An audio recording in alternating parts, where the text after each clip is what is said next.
जय हिंद दोस्तों। आज बात करेंगे फिजिक्स क्लास 10th चैप्टर 2 जिसका नाम है प्रकाश का अपवर्तन।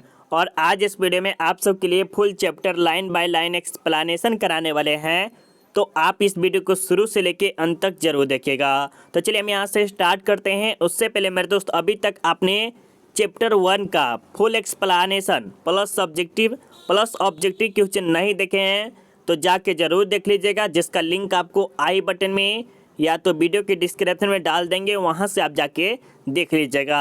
अब चलिए हम यहाँ से स्टार्ट करते हैं। और ये काम आपको हम ज़रूर कहेंगे करने के लिए, क्या तो वो आपको कॉपी में नोट करते हुए चलना है। जो भी चीज़ आप देखेंगे लाइन बाय लाइन आगे, वो आपको क्या करना है, अपनी कॉपी में नोट करते हुए चलना है, ताकि आपके भाई बहन दोस्त कोई भी दिखेगा तो कहेगा बहुत ही अच्छा बनाया हुआ है। तो ये आपको हम सजेस्ट करते थे, ज़रूर आप कीजिएगा। चलिए अब हम यहाँ से देखते हैं और यहाँ पर आपको पॉइंट बाय पॉइंट समझाने की कोशिश करेंगे, ठीक है। चलिए यहाँ पर क्या दिया है, प्रकाश के अपवर्तन से क्या समझते हैं, या ऐसे पूछा जा सकता है कि प्रकाश के अपवर्तन से आप क्या समझते हैं। ये आपके 2 नंबर में पूछा जा सकता है। तो आपको उत्तर कैसे देना है, जब प्रकाश की किरण एक माध्यम से दूसरे माध्यम में प्रवेश करती है तो प्रकाश की दिशा में कुछ परिवर्तन होता है, उसी परिवर्तन को हम प्रकाश का अपवर्तन कहते हैं। अपवर्तन की मतलब कि अपोजिट। जैसे मान लीजिए कोई जगह से कुछ आ रहा है, जैसे मान लीजिए गाड़ी आ रहा है और ये क्या हुआ, दूसरी ओर ये मुड़ गया, तो ये क्या हो रहा है, परिवर्तन हो रहा है। और ये दोनों के दोनों, जैसे मान लीजिए प्रकाश की किरण है, ठीक है, और ये यहाँ पर आ रहा है और यहाँ के आने के बाद क्या हुआ, ये दूसरे साइड मुड़ जाता है, तो इसे हम क्या कहेंगे, अपवर्तन कहेंगे। चलिए इसके नोट के माध्यम से समझते हैं, कुछ नोट में लिख लीजिएगा। क्या कर रहा है, जब प्रकाश की किरण विरल माध्यम से सरल माध्यम में प्रवेश करता है तो अभिलंब की ओर मुड़ जाता है। आपसे पूछा जा सकता है, जब प्रकाश की किरण माध्यम क्या होता है, विरल माध्यम से सरल माध्यम में मुड़ता है तो वो कैसी हो जाती है, तो ये अभिलंब की ओर मुड़ जाता है। आगे पॉइंट में देखिए क्या दे रहा है, जब प्रकाश की किरण सघन माध्यम से विरल माध्यम में प्रवेश करता है तो वह थोड़ा सा मुड़ता है, और ये क्या करता है, अभिलंब की ओर मुड़ जाता है, और ये जो है ना थोड़ा सा मुड़ जाता है, ठीक है। चलिए अब आगे समझिए, ये समझ गए होंगे मेरे ख्याल से, आपको ये पॉइंट बहुत ही अच्छा से समझ में आ गया होगा। चलिए अब आगे देखते हैं यहाँ पे क्या कर रहा है। ये ज़्यादा खास कर इंपॉर्टेंट तो नहीं है, बट हम भी सोचे कि लाद दे देते हैं, ठीक है। इसमें क्या कर रहा है, पार्श्विक विस्थापन क्या है इसमें देखिए, जब प्रकाश की किरण किसी कांच के सिले से पार करता है, जैसे कोई कांच का टुकड़ा यहाँ पर रखिए और इसके किरण से क्या हुआ, प्रकाश पार करता है, ठीक है।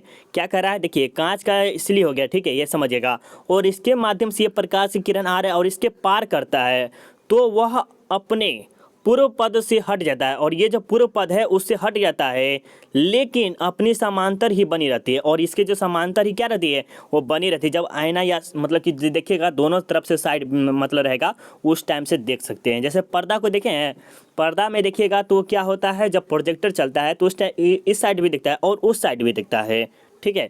आपतित किरण और निर्गत किरण के बीच अवलंब दूरी को पार्श्विक विस्थापन कहते हैं। तो ये भी आपको समझ में आ गया, समझ में आया कि नहीं है। अगर आपको समझ में आ रहा है तो बिल्कुल आप एक बार लाइक कर दीजिएगा। क्या करिए, अगर आपको समझ में आ रहा है तो एक बार ज़रूर लाइक कर दीजिएगा। और ये आपकी यूट्यूब चैनल का नाम है क्या, RDX सेल्फ स्टडी। अगर आप कभी भी लाइव क्लास करना चाहते हैं तो यूट्यूब पर जाकर सर्च कीजिएगा RDX सेल्फ स्टडी लाइव, आ जाएंगे, आप देख सकते हैं, ठीक है। अब यहाँ पर देखिएगा आपके सामने पॉइंट आगे है और यहाँ पे कह रहा है अपवर्तनांक क्या है, अपवर्तनांक क्या है। तो इसमें देखिए क्या कह रहा है कि शून्य में प्रकाश की चाल तथा किसी माध्यम में प्रकाश की चाल के अनुपात को उस माध्यम का अपवर्तनांक कहा जाता है। क्या कह रहा है, शून्य में मतलब कि 0 होता है, उसमें प्रकाश की चाल, ठीक है, तथा किसी माध्यम में प्रकाश की चाल, मान लीजिए कि ये 0 है और इसके मान लीजिए कि 10 के पावर 8 हो गया, ये हो गया प्रकाश की चाल, ठीक है, उसके अनुपात में उसके अपवर्तनांक कहा जाता है, ठीक है। जैसे देख लीजिए यहाँ पर इसे n द्वारा सूचित किया जाता है, शून्य को किसके द्वारा, n द्वारा सूचित किया जाता है। अपवर्तनांक बराबर शून्य में प्रकाश की चाल बट्टे में होगा, क्या होगा, जैसे यहाँ पर दिया है तो ऊपर में शून्य होगा और नीचे में ये जो है किसी माध्यम में प्रकाश की चाल। और प्रकाश की चाल क्या है ये आप हमें कमेंट करके जरूर बताइएगा। जो स्टूडेंट अगर सबसे पहले प्रकाश की चाल बता देंगे कि कितना है तो हम समझेंगे आप पढ़ रहे हैं थोड़ा बड़ा, ठीक है।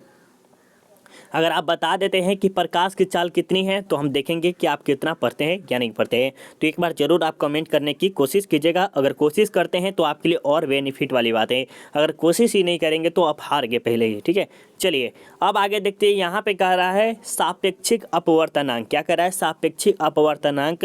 ये पॉइंट बनाया हुआ क्या है? ये पॉइंट बनाया हुआ है और आप भी क्या कीजिएगा, कॉपी में नोट करते हुए चलिएगा। चलिए यहाँ पे दिया है किसी दो माध्यमों के अपवर्तनांक के अनुपात को सापेक्षिक अपवर्तनांक कहा जाता है। कितने के? दो माध्यमों के अपवर्तनांक के अनुपात को क्या कहता है? सापेक्षिक अपवर्तनांक कहा जाता है। यदि माध्यम ए या माध्यम 2 का अपवर्तनांक क्रमशः n1 तथा n2 हो तो माध्यम 1 सापेक्ष माध्यम 2 का अपवर्तनांक 2.1 द्वारा निरूपित किया जाता है। जैसे यहाँ पर एग्जांपल में समझ सकते हैं, यहाँ पर बताया जा रहा है n21 क्या है? n21 बराबर n2 बटे n1 हो गया। ये आपका सूत्र है, इसे आप कैसे भी याद करना पड़ेगा। ठीक है, चलिए यहाँ पे देखिए क्या कह रहा है, अपवर्तन के नियम क्या है? अपवर्तन के नियम, अपवर्तन के नियम ये भी आपके लिए बहुत ही VVI है, याद कर लीजिएगा अच्छी तरह से। क्या है ये? आपके लिए VVI है। ठीक है, आपतित किरण आपतन बिंदु पर डाला गया अभिलंब तीनों एक ही समतल में होते हैं। कैसे होते हैं?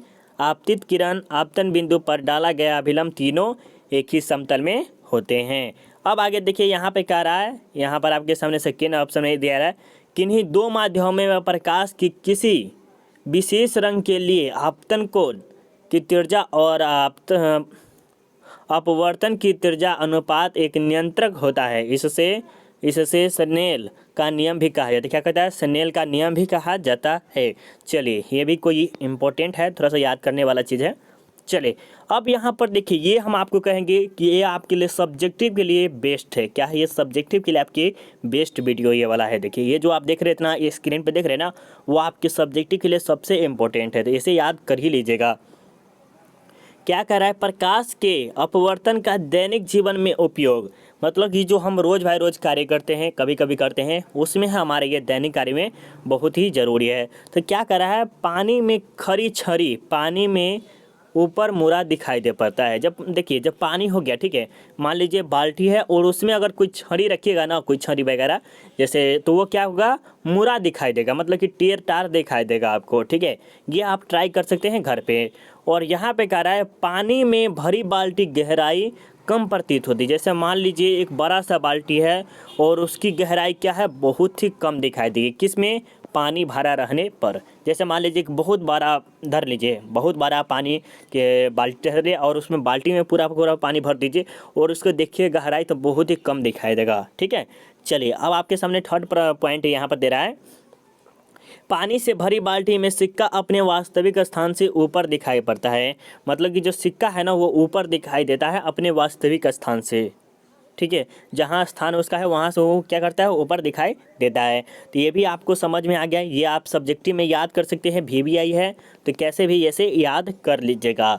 चलिए अब आगे देखते हैं। यहाँ पे कह रहा है कि लेंस क्या है? लेंस मतलब समझते हैं कि कोई चश्मा उसमें हम जो लेते हैं उसे लेंस वगैरह कहते हैं। तो ये जो लेंस से हम कुछ कुछ देखते रहते हैं, उसी के लेंस के बारे में हम कुछ बताना है। देखिए, किसी पारदर्शी पदार्थ का वो टुकड़ा जो निश्चित वक्रता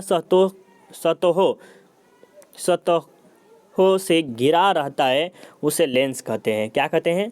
किसी पारदर्शी टुकड़ा, क्या करें? पारदर्शी पदार्थ का वो टुकड़ा जो किसी निश्चित, जैसे मान लीजिए चश्मा कोई ले लीजिए, ये चश्मा का गिलास हो गया और उसके यहाँ से पूरा का पूरा घेरा रहता है और उसके भी घेरा रहता है, तो इसे हम क्या आदमी के चेन ही पार देते क्या? नहीं, अच्छा बना रहा है। चलिए अभी देखिए, लेंस जो आपके होते हैं दो प्रकार के होते हैं। कितने प्रकार के होते हैं? दो प्रकार के, उत्तल लेंस और अवतल लेंस। ये आपको हम बहुत ही अच्छा से समझाने की कोशिश करेंगे और आपको समझ में भी आएगा। क्या? उत्तल लेंस और अवतल लेंस। आगे चलिए, यहाँ पर कह रहा है कि उत्तल लेंस किसे कहते हैं या उत्तल लेंस के बारे में बताइए। तो वैसे लेंस जिसका बीच वाला भाग किनारे की अपेक्षा मोटा होता है उसे उत्तल लेंस कहते हैं। जैसे एग्जांपल में समझिए, ये हो गया और ये हो गया। ठीक है, हम समझाने की कोशिश करें, मतलब यहाँ पर देखिए ये हो गया और ये हो गया। ठीक है, यहाँ पे कह रहा है क्या? ये जो होता है ना, ये वाला, ये जो भाग क्या है? मोटा होता है। क्या होता है? ये मोटा। दिख रहा है किसके? वैसे लेंस जिसका बीच वाला भाग किनारे की अपेक्षा, ये जो किनारा की जो अपेक्षा है मोटा होता है। ये जो किनारे जो ये देख रहे हैं ये कितना पतला है और ये कितना पतला है, और ये बीच वाला भाग क्या है, मोटा है, उसे हम उत्तल लेंस कहेंगे। क्या कहेंगे, उसे हम उत्तल लेंस कहेंगे। समझ में आया है? जैसे मान लीजिए यहाँ ले लीजिए, यहाँ ले लीजिए, ठीक है। सॉरी, हमको तो पारने ही नहीं आता चित्र। यहाँ पर ले लीजिए और यहाँ पर ले लीजिए, ठीक है। थोड़ा सा पारने में दिक्कत हो रहा है, ठीक है। देखते हैं, ट्राई करते हैं। ये देखिए अब आपको समझ में आ जाएगा। ये देखिए पार्ट को यहाँ पर कुछ हम दंड बार देते हैं, ठीक है, तब आपको और अच्छे से समझ आए। ये देखिए ये दोनों का मोटाई कितना बहुत ज़्यादा, और इसका मोटाई देखिए बहुत कम है ना, इसका मोटाई कम है, लेकिन इसका क्या है, मोटाई ज़्यादा है। तो किनारे वाले की अपेक्षा क्या है, बीच वाला बहुत ही मोटा है, तो उसे हम क्या कहेंगे, उत्तल लेंस कहेंगे। आगे चलिए, यहाँ पे कह रहा अवतल लेंस, वैसे लेंस जिसका बीच वाला भाग किनारे वाले की अपेक्षा पतला होता है उसे हम अवतल लेंस कहते हैं। जैसे यहाँ पर मान लीजिए, देखिए ये हो गया, ये क्या है, किनारे वाला भाग। किनारे वाला भाग क्या है, मोटा है। ये भी किनारे वाला भाग क्या है, मोटा है। और ये जो बीच वाला भाग क्या है, पतला है। तो उसे ही कह रहा कि वैसे लेंस जिसका बीच वाला भाग किनारे की अपेक्षा क्या है, पतला होता है, उसे हम अवतल लेंस कहते हैं। समझ में आया क्या? देखिए ये जो है किनारे वाला भाग है, देखिए ये जो है किनारे वाला भाग है, ये भी किनारे वाला है, लेकिन ये क्या है, बीच वाला भाग है, तो इसे क्या कहते हैं, ये पतला होता है, तो उसे हम क्या कहेंगे, अवतल लेंस कहेंगे। आगे चलिए, यहाँ पे कह रहा है कि उत्तल लेंस के प्रकार। ये उत्तल लेंस के जो है प्रकार है, क्या है, उत्तल लेंस के प्रकार है। उभयोत्तल लेंस होता है, क्या होता है, उभयोत्तल लेंस। समतल लोत्तल लेंस होता है, अवतल लेंस होते हैं। ये 4 प्रकार के, 3 प्रकार के लेंस हो गए। और अवतल लेंस में क्या है, वो उभयावतल लेंस, समत लावत लेंस, ठीक है, उत्तलावतल लेंस। ये आपके लेंस का नाम थोड़ा सा पढ़ने में दिक्कत हो रहा है, कोई दिक्कत नहीं, आप लेंस का नाम याद सिर्फ कर लीजिएगा। चलिए अब यहाँ पर बताते हैं आपके इम्पोर्टेंट, ठीक है। तो यहाँ पर नोट जो दिया है वो बहुत ही ज़्यादा इम्पोर्टेंट है, याद करिएगा बहुत ही अच्छे तरह से, ठीक है। चलिए अब आगे देखते हैं, यहाँ पर नोट समझते क्या क्या दिया हुआ है, ठीक है। चलिए यहाँ पे क्या दिया है, लेंस 2 वक्र सतह का बना होता है। लेंस जो होता है कितने, 2 सतह का बना होता है। 2 वक्र सतह अलग अलग गोले का भाग होता है, इसीलिए लेंस में 2 वक्रता केंद्र होते हैं। और ये जो लेंस 2 प्रकार के होते हैं, क्या होते हैं, अलग अलग गोले से होते हैं, और इसीलिए हम क्या कहते हैं, वक्रता केंद्र कहते हैं। चलिए अब यहाँ पर देखिए वक्रता केंद्र क्या कर रहा है कि लेंस को घेरने वाले सतह के केंद्र को वक्रता केंद्र कहा जाता है। जो लेंस को घेरता है, जैसे मान लीजिए कोई जैसे चश्मा कोई ले लीजिए, ठीक है, और उसको कोई घेरता है तो उसे हम क्या कहते हैं, वक्रता केंद्र कहते हैं। इसमें 2 वक्रता केंद्र होते हैं, इसीलिए इसे C1 और C2 द्वारा लिखा जाता है, ठीक है। इसे क्या लिखा जाता है, इसे 2 वक्रता केंद्र होते हैं, इसीलिए इसे क्या कहा जाता है, C1 और C2 के द्वारा इसे लिखा जाता है या रूपांतरित किया जाता है, ठीक है। अब आगे देखिए, यहाँ पे कह रहा है कि मुख्य फोकस क्या होता है। मुख्य फोकस जो है, जब कोई प्रकाश की किरण लेंस के मुख्य अक्ष के समांतर आती है तो लेंस से अपवर्तन के बाद मुख्य अक्ष प्रतीत होता है, उसे लेंस का फोकस कहा जाता है। इसे बड़ी एफ द्वारा सूचित किया जाता है। किसे, फोकस दूरी को, किसे, फोकस दूरी को किस द्वारा किया जाता है, एफ द्वारा सूचित किया जाता है।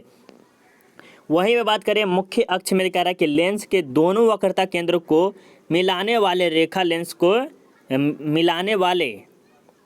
मिलाने वाले रेखा लेंस के मुख्य अक्ष कहलाती है।